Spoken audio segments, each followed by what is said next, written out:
Bonjour et bienvenue dans ce tutoriel qui va me permettre de vous montrer la configuration basique des réplicateurs IP Studio. Ces instances de réplication sont accessibles via un navigateur web en y entrant l'URL que vous voyez à l'écran, l'adresse IP correspondant au serveur sur lequel sont installés les services. Différents filtres sont à ma disposition. Je peux filtrer les instances qui seraient inactives ou filtrer les instances qui seraient en alarme, instances dont la source ou la destination ne serait plus accessible.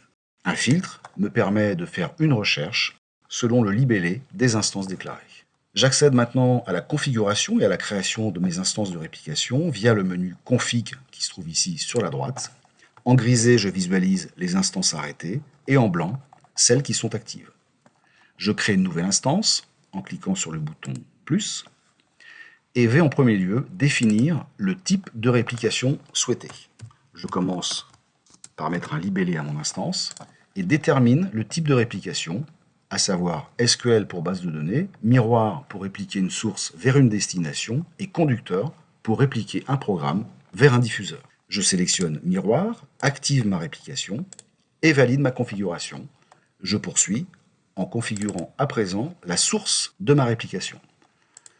Je détermine le type de connexion, file ou HTTP, file pour ce tutoriel, et rentre l'adresse de mon serveur source, puis le partage déclaré et le user et mot de passe de mon serveur source. Sur l'onglet plan, je peux indiquer des heures de scan automatique, heure à laquelle mon réplicateur se déclenchera automatiquement.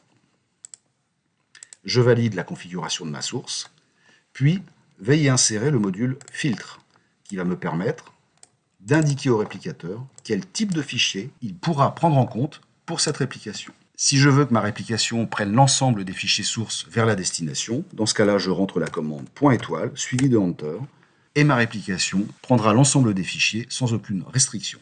Si toutefois j'avais un type de fichier à occulter de ma réplication, dans ce cas-là, je rentre la commande !, puis l'extension à occulter, suivi de Enter, et dans ce cas, mon réplicateur prendra l'ensemble des fichiers, sauf les fichiers ayant pour extension .ghp. Je valide l'édition de mon filtre, relie mes différents modules, la source vers le filtre et le filtre vers la destination. Je configure à présent la destination en indiquant le type de connexion, file pour ce tutoriel, et l'adresse IP de mon serveur de destination, suivi de son partage. Le user et mot de passe, et je valide la configuration de ma destination.